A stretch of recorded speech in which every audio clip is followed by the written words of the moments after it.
Good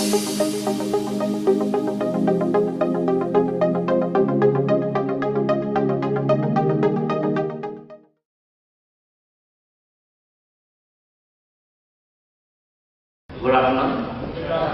That's better.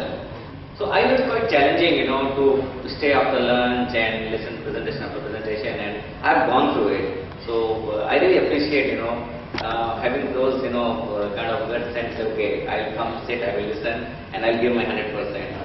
So yeah, they give us 100%, all of us.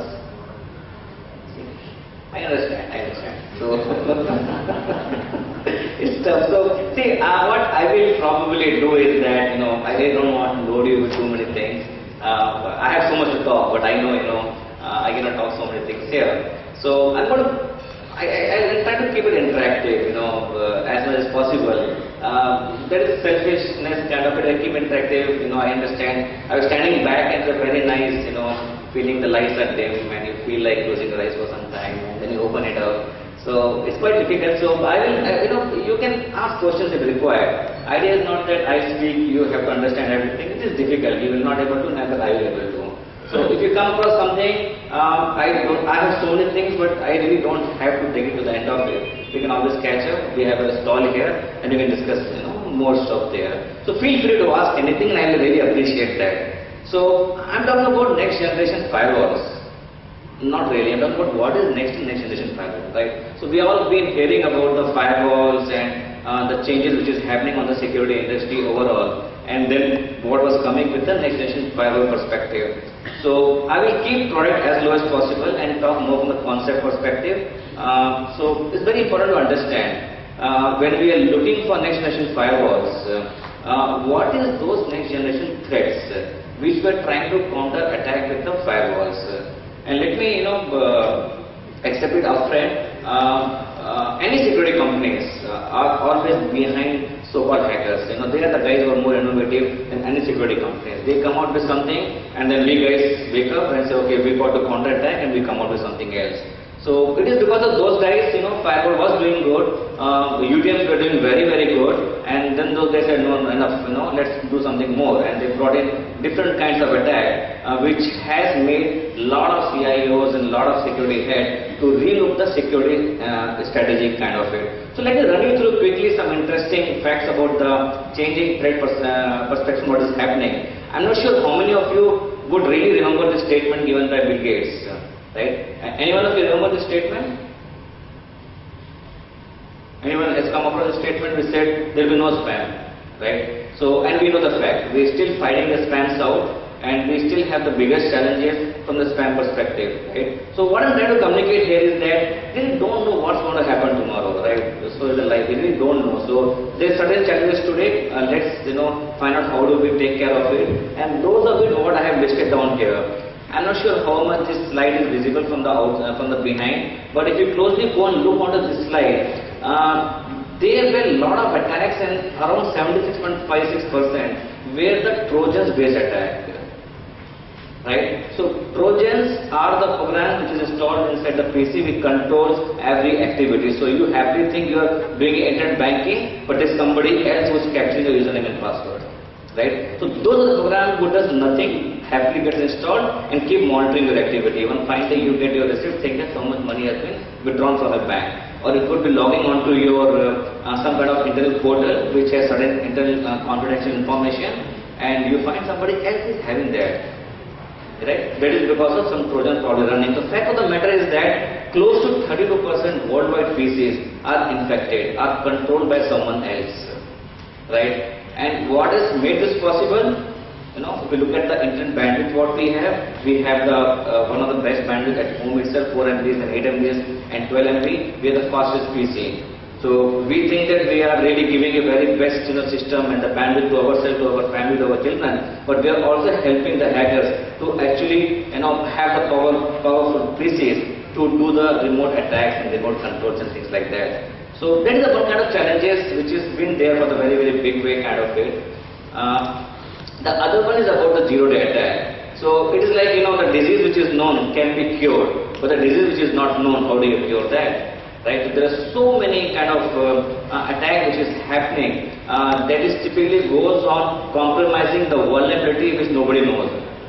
Right? So how do you counter-attack that? How do you take care of those kind of attack which is happening, basically going and compromising the vulnerability which is not known to any security vendor? So that's another challenges which I feel a lot of CIOs been talking about it. So any one of you have come across first two challenges where you feel your PC is controlled, is a part of the bot network, or there are a lot of attack which is coming in spite of you had proper security infrastructure, but still some attacks are coming inside? Anyone here who has seen this kind of attacks happening? No one? All secure, well protected, well patched? Yeah? Good enough. Right? So, just given a very nice example about how these zero-day vulnerabilities are actually compromised. So if you look at it, a very simple way to actually go and compromise the, in fact we just had the banking presentation, but the fact is that at least out in India, it is pretty common, to go and compromise someone's account. It is as simple as that, get his PC compromised. And to get his PC compromised, believe me, does not take more than 30 minutes. Right? So any common man who does the internet banking from his PC, it is as simple as that. He would have some form of OS which is not patched, he will have some form of AV which is not updated, go and compromise that, get your software installed, get your Trojan installed, and you have this all credentials. This is what happens, let's say I want to attack some who is millionaire here, I want to compromise his account. I will go ahead and get some of the Trojan installed on his PC. Right? That gentleman does the banking, happily puts in some more money from some other account, but his account has already been compromised. It has already been taken by the fraud which is happening here. So what does he do? He logs in remotely on his PC, does the transaction, transfers the money to some other account. Right? So temporarily money is transferred from their account. In a banking terminology it is called as money transfer to mule, money mules. Right? So money mules are actually hired. If you look at a lot of advertisement which comes on paper, at least in US and all, you will find there will be advertisement for the money mules. The criteria qualification is that you should have a PC, you should have a browser, and you should have a bank account. And they get really paid very well. Right? So what happens with this? The money is transferred to money mules, right? Money is kept there, some fees is given, and then money goes back to the organization which is committing this fraud or individual and things like that. Right? So this is the one way of, very soft way of doing the kind of bank robbery. I'm not sure, but if you have really heard the news happening out in Bangalore and in Mumbai, so what our guys do, they say we will do all this thing, right? They somehow doesn't understand the Trojan, so what they go, they take out the entire ATM machine. Have you heard that news? Guys taking out the ATM machine, take it to the home, take it to some remote place, break the machine, take out the cash. Does it happen here? No? It is very common out there. So who will do all this activity? Find a guy, write a code, compromise it, get the money, find a money mule. It's quite difficult. So take the entire ATM machine, break it, take the cash out, dump the machine and enjoy it. Right? So this is very common. So other activity what has happened in Mumbai, which has really been very, very interesting. What this so-called fraud guys did, they went and they planted two ATM machine on the mall. Right? They went, they installed the ATM machine in the mall. So I go there, I do a transaction, I say okay, withdraw 5,000 rupees, money comes out. Right? And money comes out, you get the SMS on your mobile, but no SMS comes. And then I check my account, no money was debited. So I'm very happy. I fooled back, I made 5k. Right? Money was not reduced. So a lot of people went and they did all that, they put their card and the money was happily getting transferred. The shock happened when they got up next day morning. They thought they made 5k, but rest of the money was already moved out. So if you know what has happened here, the fraud guy has installed this ATM machine and actually everyone was doing a transaction there. Right? His card information was captured. PIN is captured. And you go and do transaction anywhere. Right. So what I'm saying that it's really easy. Technology is one side of it, but there are a lot of other brainy guys. Who think very very out of the box and do those kind of activity to get the money out. But this is something which is happening. And if you look at the lot of banking side, they do talk about this money move. So it has really been going on in a pretty big way, and probably I can only tell you, be careful with your PC. You never know, somebody is monitoring your account with a lot of money. I'll give you my account number, transfer something safely there. Right. So this is another form of attack which happens, advanced target attack, where we identify an organization. If you've heard about Google attack, Aurora attack, which was targeted to the Google. If you've heard about the Sony attack, where the Michael Jackson all audios were actually stolen. I'm not sure.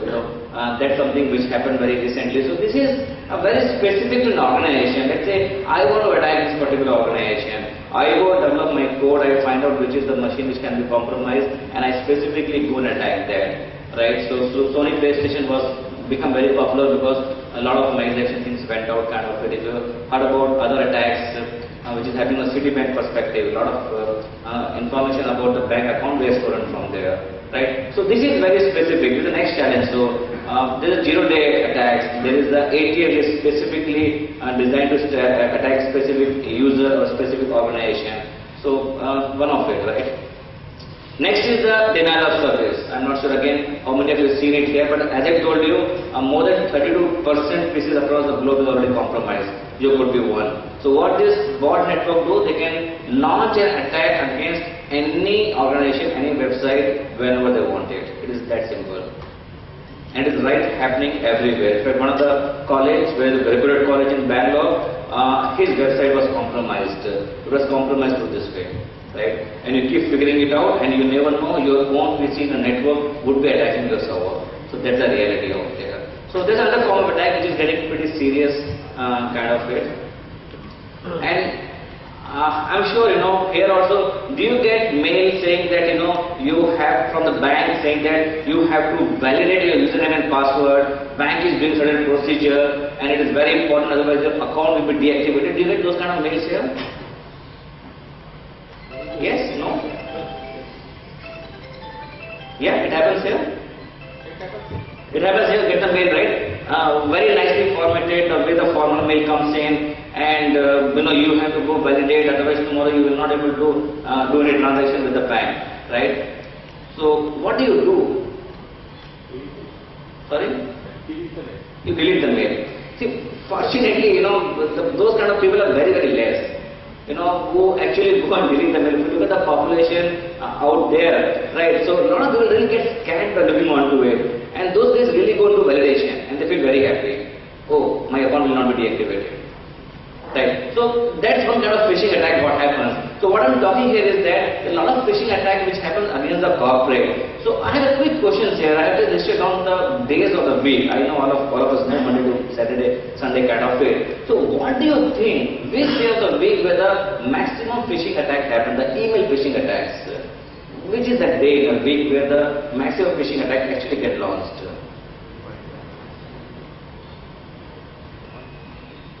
Yeah. One day this I wanted. This is like a too bigger thing. Wednesday, okay. Wednesday. Any other guesses or any logic which you think about the day in which the maximum email phishing attack happens to the corporates? Friday. I hope you are finally. I'm happy. Right? So it happens on Friday. Why do you think it happens on Friday? Sorry?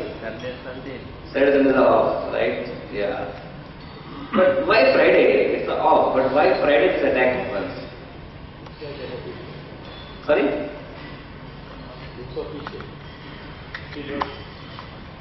Something was stay? Okay. So you said it rightly. A lot of things, 100% especially those attacks happen on kind of a Friday. Now there is a logic behind it, why it happens on Friday. This is again a planned stuff what hackers do. So if you look onto it, what happens, these hackers would send you the mail on Friday, right? And they send you late Friday actually that mail. So there's a lot of possibility that you will actually not going to see that mail on Friday evening. We on the weekend mode, Friday, let's go, hit some nice place, and relax. As you said, Saturday is a holiday, so let's relax. So this mail comes on the late evening of Friday. And that would, it is a phishing mail, so obviously the idea is not to detain you, but try to compromise something. So it has a nice, URL, so embedded stuff, and URL typically points, to, in a server kind of it. So when your email security applies, when he looks at the mail, he will go through, is it a kind of a phishing mail, is the, how does he find that? He would go and check every URL by executing that, does it goes to a compromised website. So when a mail comes on Friday, it's a clean mail. The URL which is inside the mail is actually, when you click on that, it goes to the very nice clean website. So your email security system will let that mail come inside. Yeah. So what happens then? And you have not seen the mail. Most of the scenario you would not have seen the mail. So early Sunday morning, what these hackers do? They go and they change the URL, and they plant some kind of malware, spyware, Trojan, something there. So the mail is already in your inbox, right? Monday morning you come and see the mail, and you click on that URL, right? And you get to the compromised website. So many times it works through. So it's more of a time bomb kind of methodology which happens, where it comes on late night, you don't see the mail, crosses the security system. Monday morning, when you click onto it, the website on the back end is changed. You have a clean website with a malicious website, and you end up hitting that on the process.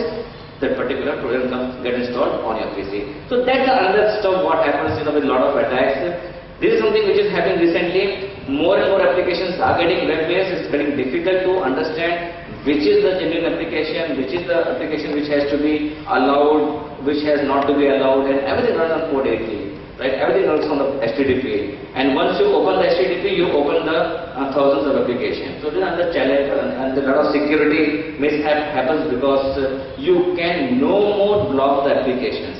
Those days gone when FTP works on so and so, and SMTP works on so and so, everything can go inside HTTP. So these are the few challenges which I thought I can share with you, and for all of the challenges, there is definitely a solution for it, right? For all of this next generation threat. There is another next generation threat which is the human error.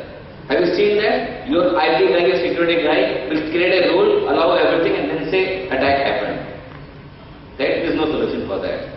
And believe me, a lot of hacking happens because someone did not configure his security system properly.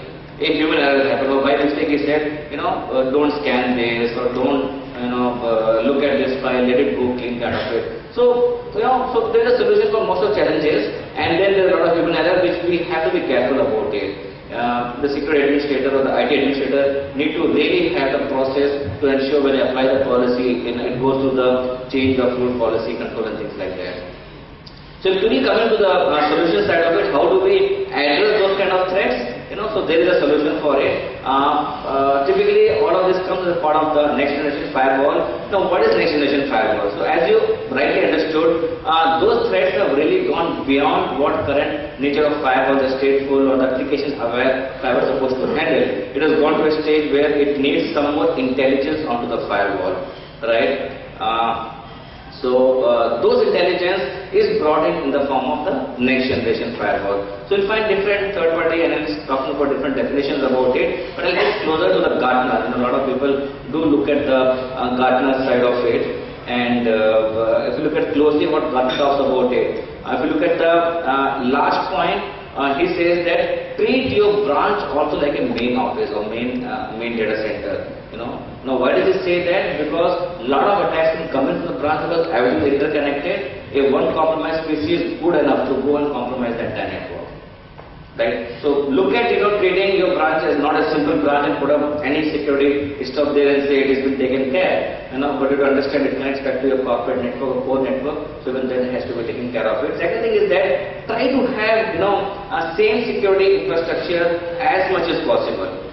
Right? It becomes easier to administrator, it becomes easier to patch up and things like that. Instead of having a different type of firewalls in different locations, it's good to have same set of firewalls which can be planned during the upgradation or which can be planned during the remapping of the network and things like that. So NGF is very much required. We need to look onto it. How do you deploy the various technologies which comes in based upon your organization size, based upon the network size what you have, but as much as possible it need to be treated as the corporate office in the smaller office. So how do we address it? Quickly on that and not take more time here. Fortinet actually an initiative where it gives us flexibility, right? Where aligned with the Gartner's perspective where let's say this particular office needs this kind of security. You have a control in your hand where you can go and deploy that security which is required adequately for the particular setup. So it's more of that. You know, you need some kind of a more in-depth kind of functionality to be enabled based upon the network. You go and enable those. Somewhere it needs purely specific security. You do that. So you could do that. You can get with the contextual point of view where you can look at the deep depth of the from just not the IP device but the user device, right, and the user on top of it. So you would able to control your network based upon the user, based upon the device. Right. So let's say if this is the user, this is the device, this is the security policy. So you would able to do things kind of it. So how does it work? It's something very simpler kind of thing. I just quickly cover on that. But this is a solution which takes care of a zero-day threat. How do we do it? It's very simple. You know, we have our own research organization called as Bodyguard, and Bodyguard works very closely with the application developer. Right. So we help them to identify the vulnerability, inform them, and in turn give you the patch inside the FortiGate system. How many of you are FortiGate users here? Are you using the Fortinet solution FortiGate? Okay, very few. So, so this is what we do. So, if you look onto it, this is the FortiGuard research lab. So, we have a separate team for building up or identifying the vulnerabilities in a different way. So, we have an antivirus team, we have an IPS team who works with the respective application developers of the applications company, and we take a step to go and inform them about the vulnerability, and in turn push the virtual patch to the FortiGate. So, even though you have not patched up the application, but FortiGate with the fix for the unknown vulnerability will take care of compromising of that server. So that's something very repeated. If you look at this particular thing, you go to Microsoft or go Adobe and search for the FortiGuard, you'll find the list of vulnerabilities. Not very clear from there, I can see that. But it gives you, you should do that. You should go to Microsoft or Adobe or Oracle and there's the FortiGuard, the research services. You'll find the list of vulnerabilities identified by the FortiGuard and informed the software developers to have a fix for that. Right. So that one way we help you to prevent the zero-day attack that told you can lead to direct loss of the money. Other way is that what we do is from the client reputation perspective. Right. So as I said today, most of the PCs are compromised. So how do you know if this particular PC is actually compromised? You can never know it otherwise kind of way. So let's say there's a clean PC which you have bought in and over the time it gets compromised. So what we do, we monitor the behavior of the user, of the PC. The change in behavior, there is something wrong with it and the alert goes on to it. Second thing is that what we do is from the bot protection where if that particular PC is communicating with the bot network, right? So it can help you to prevent that communication and alert you this PC is running a bot, is compromised and is trying to communicate with the botnet or the bot user. Right. So it's pretty simple, based upon the infrastructure, you could deploy the various modes of the FortiGate, right? So if you need an NGF kind of it, you deploy that. You need a protection for a data center more from the ATP perspective. As your most web applications or web server sits there, you deploy FortiGate into the ATP mode. Or with the branch office or the large office where you want entire functionality, you deploy it in the UTM mode. So it's just the features like what you do, and based upon the setup what you have, based upon a distributed organization, you would be able to choose and deploy the solution. Yeah. So the different models which comes in, as I said, I will not get on to it. The different models what we have for different need. I just cover this and I will close presentation with that. This is a recent deployment where Microsoft, it is 3 or 4 months before, where he has gone ahead and replaced his data centers Microsoft ISA firewall with FortiGate. So he has went ahead and deployed, instead of ISA, the FortiGate NGF, and this is the kind of a setup. The data center and the major branches, all of those are with the Fortinet solution. So, any questions? I will take it up. Yeah. Thank you very much.